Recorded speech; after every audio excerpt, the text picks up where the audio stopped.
வணக்கம் நண்பர்களே, உங்கள் மினி ஸ்டோரி தமிழ் சேனலுக்கு அன்பான வரவேற்பு. இன்றிலிருந்து நாம் ஒரு புத்தம் புதிய மிரட்டலான மாயாஜால தொடரை தொடங்குகிறோம். அதுதான் மாயாஜால கோட்டை. ஒவ்வொரு எபிசோடிலும் நீங்க எதிர்பார்க்காத பல ட்விஸ்டுகள் காத்திருக்கு. வாங்க கதைக்குள்ள போகலாம். விஜய் ரொம்ப எளிய இளைஞன்.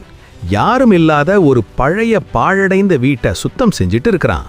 விஜய் தனக்குள் முணுமுணுத்தபடி, அப்பாடா, என்ன இவ்வளவு தூசி! திடீர்னு ஒரு மூளையை பார்த்து ஆச்சரியமாக, ஏய், அங்க என்னது ஒரு பழைய மரப்பெட்டி! இத்தனை நாளா இது இங்கதானா இருந்துச்சு?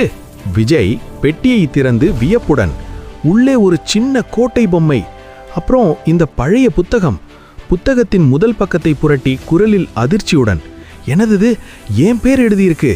விஜயின் ரகசியங்கள்னா எனக்கே தெரியாத ஏன் ரகசியமா? இது எப்படி சாத்தியம்? விஜய் அதிர்ச்சியில உறைந்து போயிருக்கும் போதே திடீர்னு அந்த பெட்டியிலிருந்து ஒரு விசித்திரமான ஒளி வீசுது. விஜய் பயத்தில் அலறியபடி, ஹேய், என்னது இந்த ஒளி? கண்ணை கூசுதே! ஆ, என்ன பெட்டிக்குள்ள இழுக்குதே! யாராவது காப்பாத்துங்க! ஆ! விஜய் இப்போ எங்க போனான்? அந்த பெட்டி அவனை எங்கே கூட்டிச் சென்றது? எல்லா கேள்விகளுக்கும் பதில் அடுத்த பாகத்துல காத்துட்டு இருக்கு. மிஸ் பண்ணிடாதீங்க. இந்த கதை உங்களுக்கு பிடிச்சிருந்தா மறக்காம சப்ஸ்கிரைப் பண்ணுங்க, கமெண்ட் பண்ணுங்க, அப்புறம் ஷேர் பண்ணுங்க. நன்றி. அடுத்த எபிசோட்ல சந்திப்போம்.